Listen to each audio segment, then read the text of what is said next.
to the Money Focus Podcast. I'm your host, Moses the Mentor. And on this episode, I'm joined by Sarah Davis. She's the CEO and founder of Jumpstart Clearwater. Her company is based in the Clearwater, Florida area, and she empowers local residents to become developers in their own neighborhood. How great is that? Through quality, community-focused real estate development, she's a true pioneer. I'm definitely looking forward to her insights on this great mission, so let's get started. Thank you for joining the show. What I always do to start the show is to give my guests an opportunity to share their career journey and what exactly inspired them to start their business. Hey, Moses. Hi, everyone. Thanks for having me on your channel. I'm excited for this conversation. I'm super passionate about the topic, so excited to share my story. So just about what I do. So I'm the president of an organization called Jumpstart Clearwater.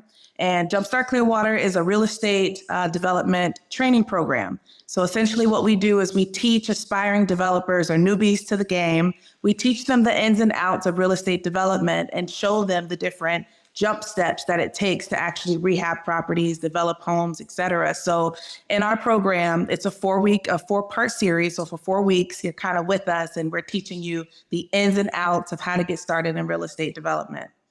What challenges did you face early on when you started Jumpstart Clearwater? Well, Jumpstart Clearwater, the reason, I started it is because of the challenges that I faced in my own personal career. So, when I started developing about 6 years ago, I hit a lot of roadblocks and a lot of things that were stops in the roads or challenges that caused me to either delay a project or not know where to go from there. So some of the challenges that I faced was knowledge, education, learn what to expect when you're on a project, how to select a good, viable project to take on. So I think had I had a mentor, had I known others who were in the industry, who were doing similar things as myself, I think I would have been much more successful sooner. So those were the triggers or the reasons why I got involved with the training program and wanted to provide and extend that training to others who are coming up along the way. Tell us a little bit about Jumpstart Clearwater, just to begin with. You mentioned it's a full-fledged training program. How long have you been doing it? Give us a little bit of the history of ultimately how you actually started.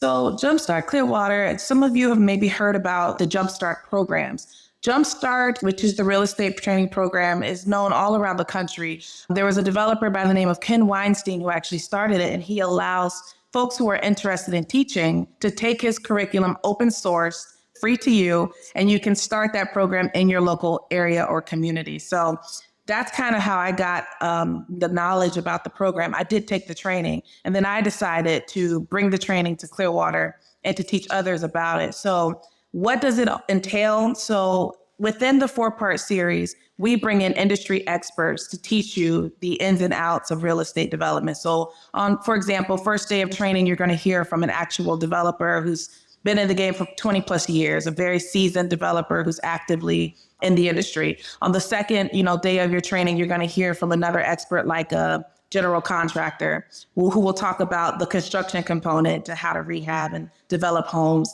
And then further out into the curriculum, you hear from others like lenders and financing and how to get your deals sourced. And then realtors who talk about that buy and hold, buy and rent part or component to the process. So the training is basically bringing in experts to teach you kind of all the different facets that go into real estate development. Your program is helping bridge the need for investors in your community. So talk about the impact that can potentially have to Clearwater right now. So is there a need for new investors in your area? Absolutely. So what we're doing is we're empowering local residents to become developers. So your everyday folks who are living in the community. I mean, one, they have, they've been there and they have the knowledge and they have the concern or the care, the level of, line of sight, like what the community really needs. And I think a lot of times the biggest gap is that one would not have the education or the know-how to do it, to be a developer of their own neighborhood. So we're specifically targeting an impoverished area, an impoverished community within Clearwater called North Greenwood.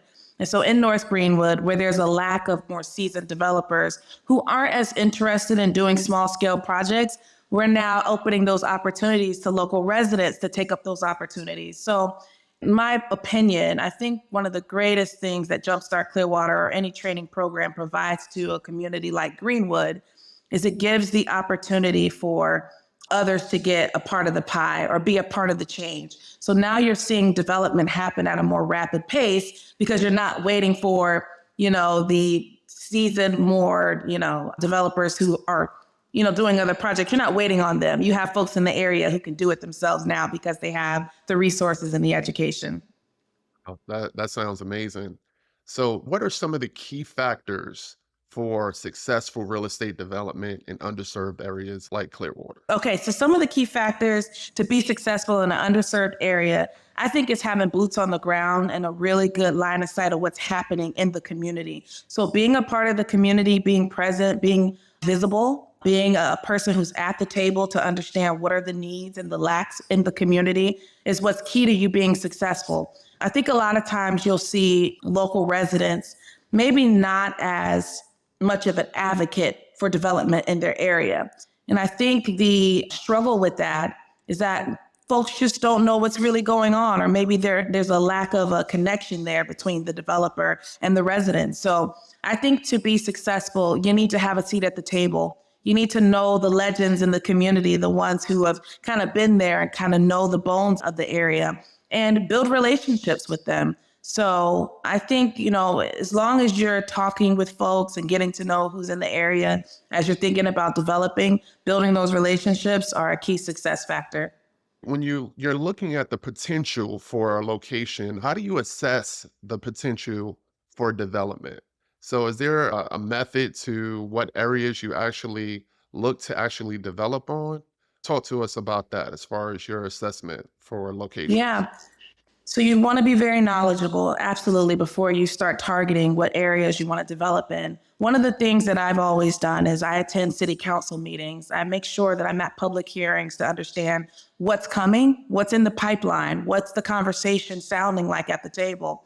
In North Greenwood, as an example, it's a CRA designation. So for those who are not familiar with what a CRA is, CRAs are community redevelopment areas. It means the city has identified that area as an impoverished location that really needs a heavy focus of resources, of time, energy, and some brainstorming of what's missing and what do we need to add to benefit the area. So having that line of sight and that type of knowledge of, okay, it's CRA, that there's a need here, there's definitely going to be a lot of opportunity coming down in the future because that area is such a high profile for the city. Is that pretty much like an opportunity zone? Is that comparable, the CRA? Yeah, opportunity zone is one way to identify it, but it's not just from a city level, it's also from a county level as well. So there's absolutely a lot of funding coming down. There's a lot of opportunity coming down. So yes, great question. I would agree. Can you discuss the balance between profitability and community service with your projects? Yeah, so I'm an advocate of social responsibility because, a lot of people think when you get into real estate development, it's the get rich quick scheme, it's the generational wealth, and all of that comes out of it as well. That's a part of it.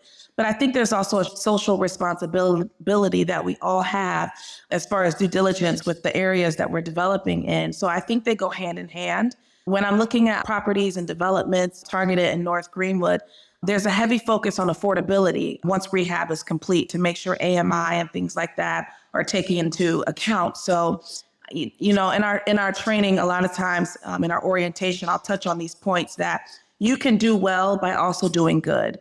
So your bottom line should never be about, chasing money. I think the bottom line should be about how can we collectively grow as a community and do well by doing good for others, not just yourself.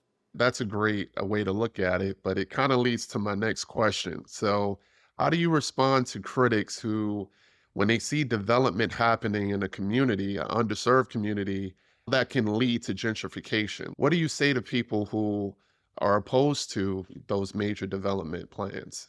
So I get this question a lot, and I would say to that, gentrification is inevitable. And, when we think about developing communities, we need to understand, I think there's an education gap.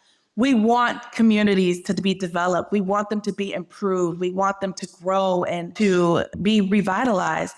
But I think that the gap comes into part that we're not inclusive. I think that we should be more focused on equaling the playing field and bringing others to be a part of a revitalization effort. So improving a community, I'm an advocate for that. I think that it just comes with a level of responsibility where we're allowing other people to come in and be a part of that as well, who are from the communities. Which strategies have been most effective with these real estate development projects? Like, what are some things that, coming out the gate, someone can really be successful with doing? I think the biggest component to that is that you're going to get paired with a mentor. And I don't know what other program in the area that actually can provide such a resource to someone who's aspiring or just getting their feet wet with a project. So I think that that is what provides so much of the success that we've seen with the program, is that once you've taken the curriculum and the training and you've graduated from the program, as long as you've met the eligibility criteria, you're going to get paired with the mentor. Now, the mentors are not meant to be around long term. They're technically with you for about 6 months. So if you're ready to start rehabbing right after graduation, you can get started on your first project with someone who's very seasoned and been there and can kind of help you navigate, completing pro formas, completing your financing, getting all your ducks in a row to get your financing, et cetera. Those are, I think, the major differences that I think help graduates be successful post-graduation. As far as development, are you developing rehabbing homes, or is it new construction, or a combination of both?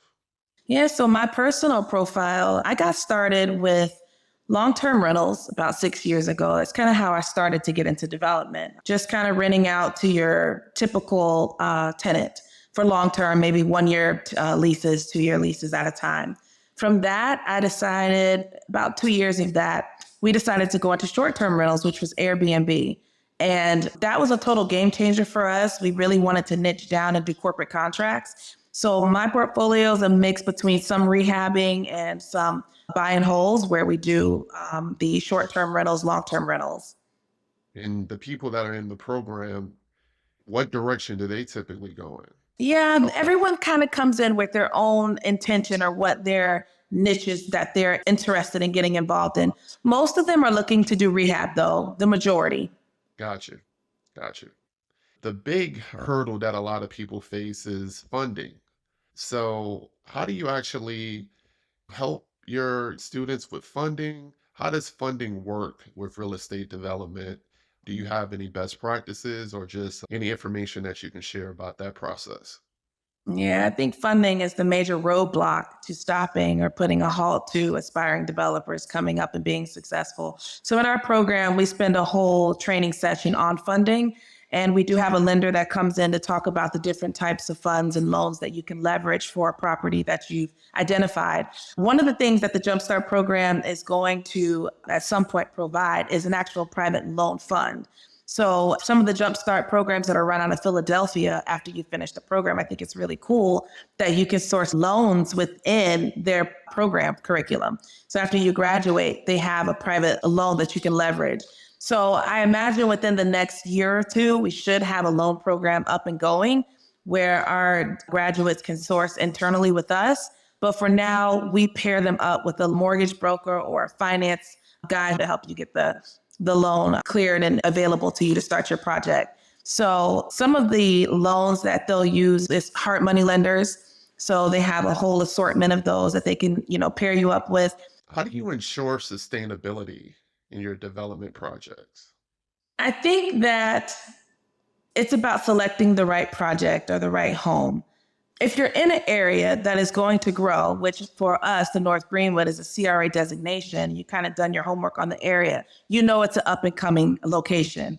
North Greenwood is also near our beaches, Clearwater Beach. So I think that's important for you to have that line of sight, which kind of draws back to being boots on the ground, knowing your area, knowing where you're looking to rehab, selecting a property, working with the realtor to look at comps, et cetera. Those are important components as well. But I think the major deal breaker is knowing the area well enough to kind of have a line of sight of what's coming down the pipe. I would imagine you got to have a lot of patience too. So, studying a market, a lot of these major changes take time, So really just immersing yourself in the market that you want to invest in, and also in this case, the market that you actually live in is really important. So you brought up like going to, council meetings and I'm sure reading local newspapers and stuff like that just to make sure that you're abreast of what's going on. Because if you get in when you start seeing the stuff happen, you're probably too late, right? It's good to know Yeah. before they actually start digging and all that other stuff. So you got to do your homework. So that's cool. That's a great point. And I do want to put a plug like for myself, that could feel overwhelming to say, read the newspaper and go to city council meetings. Like, if you've not kind of been exposed to, those meetings and what they're talking about, it could feel overwhelming to sort through all that information coming out about holistically a city at a city level. So, what I did is I got involved with an organization called the Clearwater Urban Leadership Coalition. That community group was spearheaded by the community residents. And so coming to those meetings, we would meet twice a month.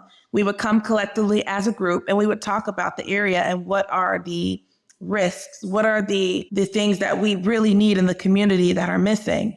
How do we want to see our area revitalized? So a lot of that, I think I kind of got exposed to from being kind of at the table for years of wanting to be someone to help, be the solution to a lot of the problems that we're seeing coming out of North Greenwood. Great advice for general advice that can apply to any area, in the country. So I hope everybody's listening up about that. So, how do you envision the role of real estate development impacting and shaping communities for the next decade? Do you see a lot of this happening across the country? Yeah, I think programs like Jumpstart Clearwater is going to really cause a shift. I think that we're really going to see a lot more diversity at, the table. When I go to a lot of conferences or training seminars in real estate development, a lot of the times I'm the only one that looks like me. So I think, having more diversity is key and vital, especially when you're coming into communities to revitalize. I think it's important that you have an understanding more broadly. So I think offering trainings like this, where you have components of mentorship, where you have components of funding sourced internally, those are the real things that shift things to make the playing field more leveled. So I do think it's going to cause a good shift and more of a balance. So, what are your future goals for Jumpstart Clearwater? I know you mentioned that you would love to have a lending arm within Jumpstart Clearwater, but what other goals are you looking to accomplish for your company? Yeah, I think that I'd like to see an increase in the students who come through the program. I like to see more individuals taking advantage of the training and curriculum. We do get a heavy list of those who are kind of on a lineup or a wait list. So my hope is that we can keep these training programs going, if not annually, more throughout the year. Right now, we're doing them once a year because of bandwidth and trying to get more momentum from experts coming in to teach classes. But I would like to see the program grow and scale. I would like to see more, like I mentioned about the loan program, that's really important to get up more resources available to students who are graduating. I would like to see more mentors, more volunteers to come and support the program, to give back their time. I think every single person who's received a lot or have seen success within real estate, I think we all owe it back to pay it back and to share with others who are coming up along the way. So I think that would be wonderful to have more mentors who sign up to be a part of the program. What final thoughts or advice would you like to share with the audience, people that are going to be interested in community focused real estate development in particular? Yeah, Floor is yours. my advice is I tell this to everyone, when you're really interested in real estate development, I think the first starting point is to read books. I think a lot of us sometimes we think I'll just get on YouTube really quick and just, do a quick little search. But I think, a lot of this information that I've acquired over the years came a lot from reading books. A lot of this stuff is really spelled out. It's at length and in detail in books. So I would encourage aspiring developers to leverage their local libraries, get your library card, grab a couple books for the week, go through them, find the ones that's got some good nuggets and take notes. I'd also say mentors. Mentors are game changers. If you don't have a mentor, you need a mentor.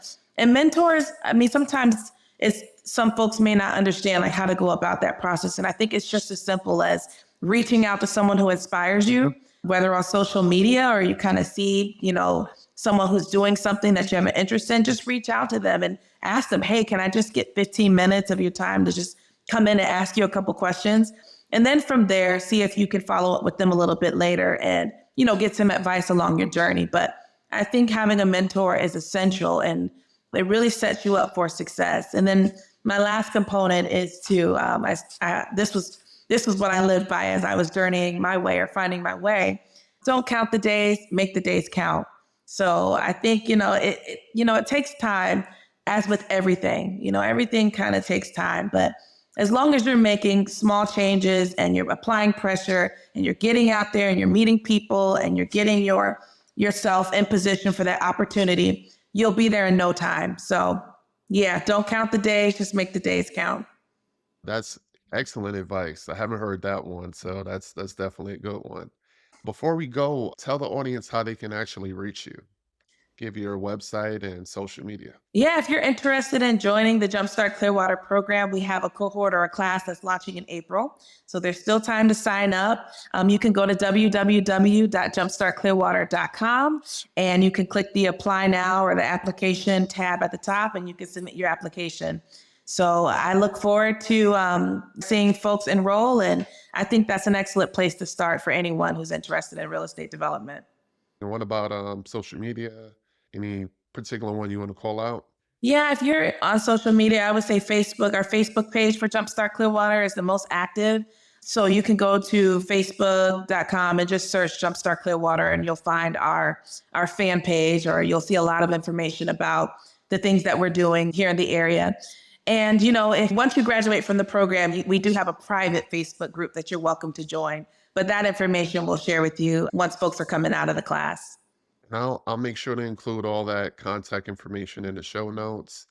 I just want to say thank you for taking the time to give us a rundown of your program, and I wish you the best of luck in the future with Jumpstart Clearwater. And I look forward to the development of those areas in Clearwater. And you sound like you definitely are passionate about uplifting that community. And I'm just really proud that you took the stance of developing and making sure that your community grows alongside your investment portfolio. Wow. So Thank it's a you. win-win. Very meaningful. That means so much to me. And thank you for the opportunity to come and share more about what we're doing. Sarah, thank you again for sharing your valuable experience and your great insights with us today. I know I appreciate it, and I hope the audience does as well. Your work is a testament to the power of real estate in transforming communities. So I really thank you for everything that you're doing. And to my listeners, thank you for tuning in. And before you go, don't forget to visit mosesthementor.com and also head over to my YouTube channel, Moses the Mentor, for great stories, education, and insights just like this. So until next time, keep focusing on your financial growth and impact the community in great ways. Peace.